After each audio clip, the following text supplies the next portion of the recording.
First I drink the coffee, then I do the things. Brian had asked me today, we were talking about what we were gonna have for supper kind of this evening, this weekend, for like either grilled cheese sandwiches or these yummy tuna melt things that we make. But we don't have any bread and the stores don't have any bread. So fortunately, I have a bread maker. So this bread maker belonged to my grandma. Hey Grandma Hoy. So she gave me this bread maker, I think last summer, and I've used it a couple times since then. It makes really, really good bread. So my grandma is an amazing woman. She saved this, what is this? Whatever, the user and care guide. She saved this and it's been with this ever since, do you see the date on there?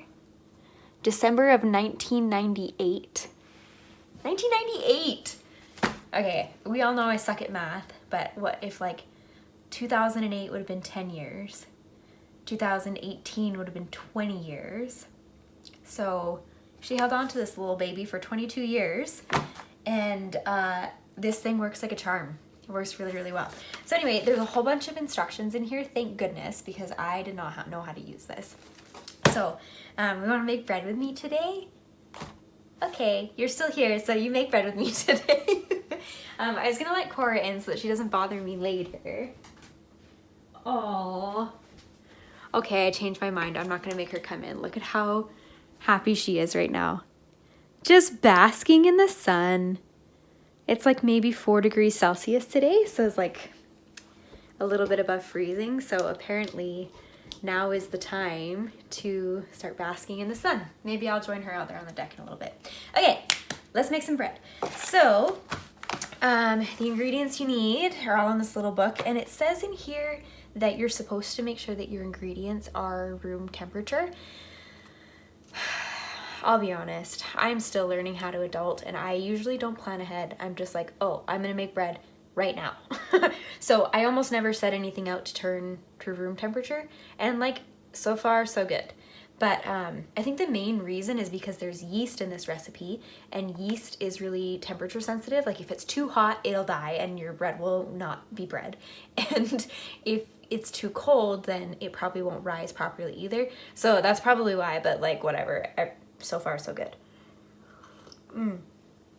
Okay, so I set out most of my ingredients here already. Water, lemon juice, oil, sugar, salt. It says dry milk, I just use regular milk.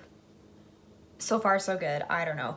And then bread flour and yeast. I forgot to get the yeast out of the fridge. So I don't know why you keep yeast in the fridge. I just remember that that's where my mom kept it.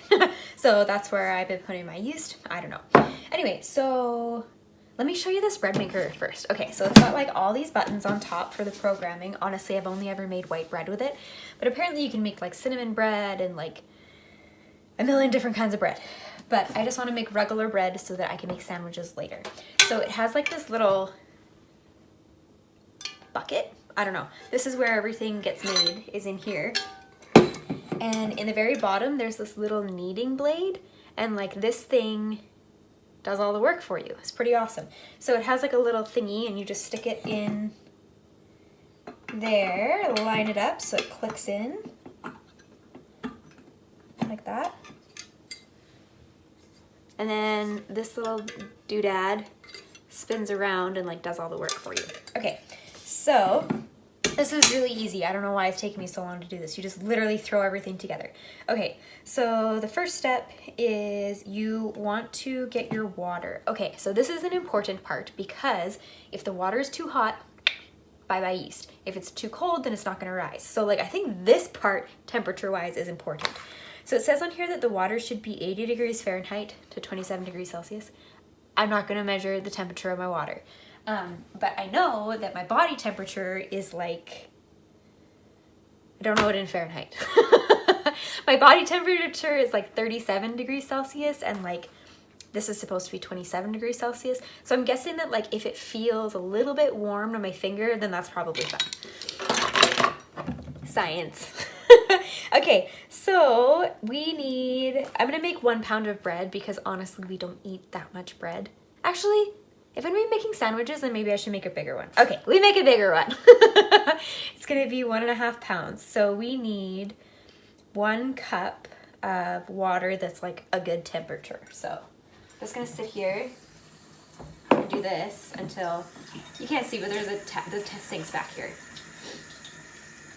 In case you thought there was like a magical fountain spring that's just running out of the wall. I mean, that's kind of what it is. That's like probably good. Feels warm. You want it to be warm, just not hot, right? Okay, great. So we got a cup of warm water. It's 250 milliliters for you metric people out there. Literally everyone except for those in America. Okay, so use a liquid measuring cup to measure the water, 27 degrees Celsius-ish, and pour it into the bread pan. Oh, this is the bread pan, not the bucket. Okay, so we put in the water, and then it wants us to use a measuring spoon to measure the lemon juice and oil, and that to the bread pan. So lemon juice is a teaspoon. Pretty sure I bought these at Safeway. I have some in purple too, but somehow I misplaced some of them. Anyway, I don't have a full set. So lemon juice. Put in a teaspoon of this. So I probably shouldn't measure this right over the bread bucket because what if I spill? Hashtag adulting. Okay, so we're gonna do a teaspoon of lemon juice. That's probably good. Okay. And then the oil, it says it wants us to do 2 tablespoons of oil. So in this like user guide, it tells you why you're supposed to use everything, like the chemistry and science behind it, which I think is so cute. Like, I don't know, I can just imagine like when these first came out, they were probably like so like fancy, and people were like, oh, this is why we've been making bread all this time like this. Maybe not. Maybe I'm just the only one who's ignorant and didn't know that what the ingredients were for. Okay, let's continue. So a tablespoon of oil. I'm just using canola oil because I feel like if I used olive oil, it would make the bread taste weird. Okay, tablespoon of oil. Oh, wait a second. We're making the big one. Okay, so we need 2 tablespoons of oil because we're making the big one. Let's count how many times I make that mistake. Hopefully not more than once. Okay, so we got 2 tablespoons of oil. Then it says, blah, blah, blah, use a measuring spoon to measure the sugar, salt, and dry milk. I'm gonna use regular milk. So, sugar. We need 2 tablespoons of sugar, that's it. That's not a whole lot. So I got my tablespoon measure wet, so I'm gonna get a new one. Like I said, I don't have a full set of the purple. I don't know why. But I have a half tablespoon here, so I'll use that. What did it say? Oh yeah, sugar, 2 tablespoons. Okay. Got my sugar. So if I want 2 tablespoons, and this is a half tablespoon, that means I need to do 4. Math. See, this is why I became a hygienist in the first place, is because when you're a hygienist, the only time you need to do math is when you're calculating how much like local anesthetic to give somebody. Ugh, okay, why am I doing this with my left hand? Anyway, the only time you need to use math really is to calculate how much anesthetic you're giving somebody. But like honestly, okay, 1. I better count this so I don't screw it up. Okay, 2.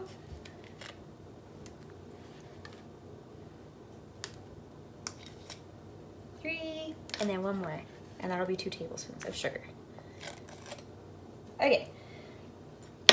So yeah, you really can't overdose anybody on local anesthetic unless you're really trying to. Usually they overdose on the epinephrine before they'll overdose on the local anesthetic.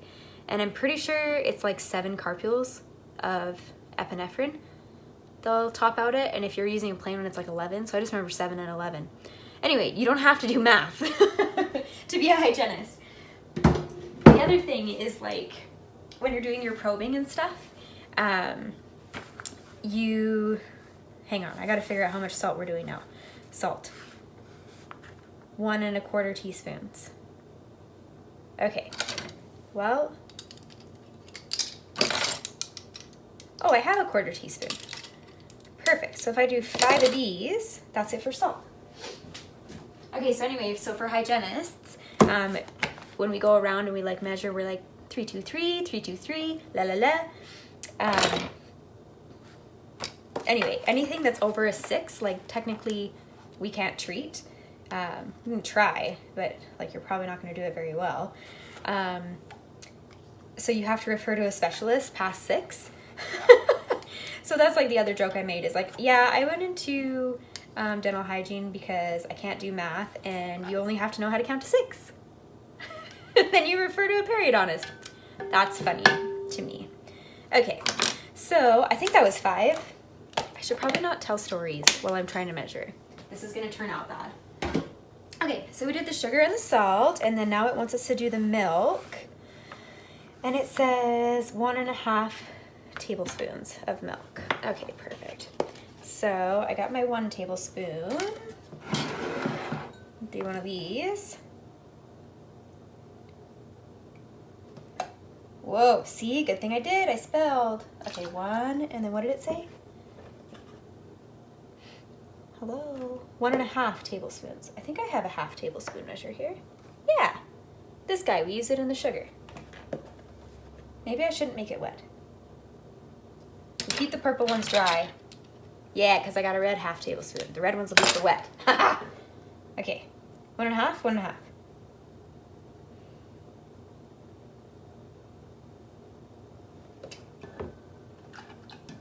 Okie dokie. So, blah, blah, blah. Lightly spoon the bread flour into a dry measure cup, level off with a straight edge, and add to the bread pan. Okay, so for the big one, we need 3 cups of bread flour. Okay, so I'm pretty sure bread flour is different than regular flour. Obviously, it's got a different name.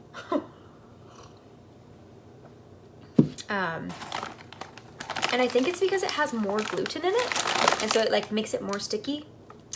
Should probably Google that, but that's my hunch. Okay, it's noisy, hang on.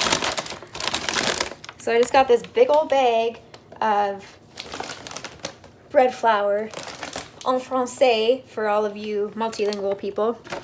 Okay, so, and then we're gonna put this in there. Okay, here we go. So this usually makes a really big mess because the flour just like everywhere. Did you ever see that meme? It's a grandma and she's like got her apron on and she's like standing over her KitchenAid mixer and she's got flat like white stuff all over her face, all over her apron, and it's like getting real tired of your shit, mixer. It's so true because when you turn it on it just like everywhere. Okay. So we're gonna do 3 of these bad boys. And I'm using a knife to just like, this is gonna make a mess, but I'll show you. You just like do this, kind of break it up a little bit, and then you level it off. So remember earlier I was saying that like, they were explaining in this book the chemistry behind all of this, and like why you have to use the lemon juice and why you have to use the salt and la la la. So yeah, like baking is science. And if you don't have the right amount of ingredients, like if you don't measure and have it like precise, then you can have like not what your outcome was wanting to be. Obviously, if you've ever baked and been like, that's probably fine, then bad things happen. So yeah, it's like chemistry. You have to use the proper measurement of your materials and you have to follow the proper sequence. Cooking's not like that though. Cooking is just kind of like, I don't know, you can kind of like play around with the amount of spices you use, the amount of sauces you use, you just like see what tastes good, but like baking, yeah, you gotta measure. Actually, doing this with the bread flour kind of reminds me of a dental material. It's called alginate. If you ever had impressions taken, that's what they use, that like goopy stuff that like you're gonna gag on it. Anyway, It has the same consistency as bread flour. That's kind of what I'm remembering. Okay, so we got the flour. We only made a minor mess. It's probably fine. Okay, and then it says, carefully measure the yeast with a measuring spoon, level off with the straight edge of a knife and add to the bread pan. If you're using a delay timer, make sure the yeast is on top of the bread flour away from the other liquids. So yeah, that's another thing, is if the yeast gets wet too soon, no bueno. Can you hear Cora crying? Are you crying?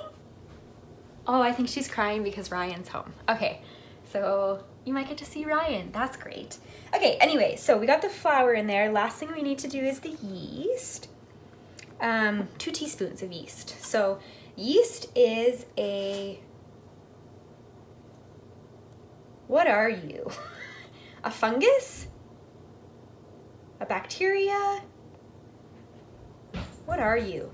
I can't remember. These are things that I should Google before I start talking about them. But it's a living organism. It smells like... Ugh. He's here. Okay, so Ryan just went out in the world for the first time since this nonsense started. And yeah, he's decided that people are... Crazy. Sort of. Okay. So last step here before we start everything is the yeast. So we need 2 teaspoons of yeast. Got my dry measure. So yeah, I was showing you, these are like a little living organism. They're like little, I'm not exactly sure what they are, but they're alive.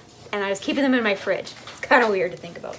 So anyway, we want 2 of these and we put them on top. And I'm being careful not to let it get in the liquid either, even though it doesn't matter because we're gonna start it right now. Okay, so we got 2 teaspoons in there. And then that's it. Place the bread pan into the bread machine, close the lid.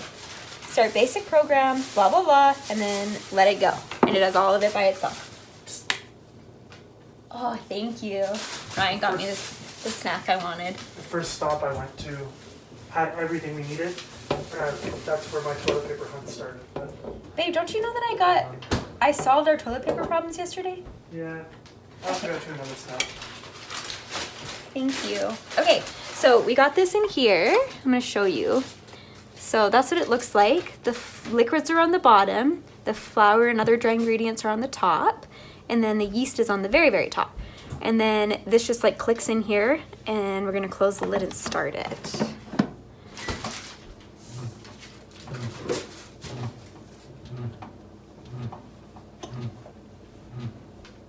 So it's starting its mix.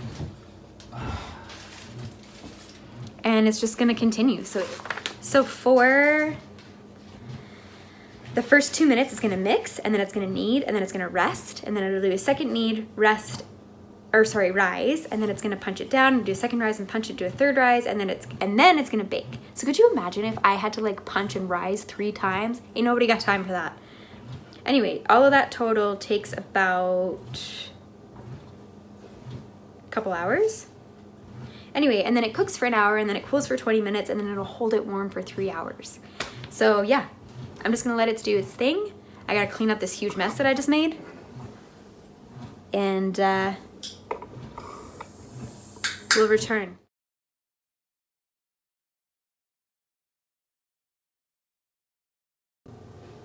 Okay, so the bread maker has been doing its thing, and some time has passed.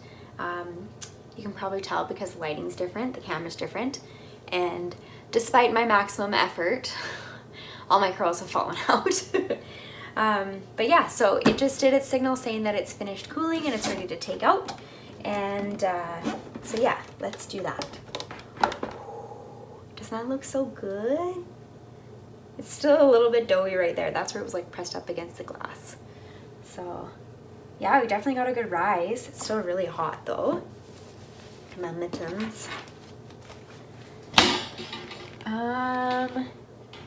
Okay, I think I'm gonna unplug it for safety first.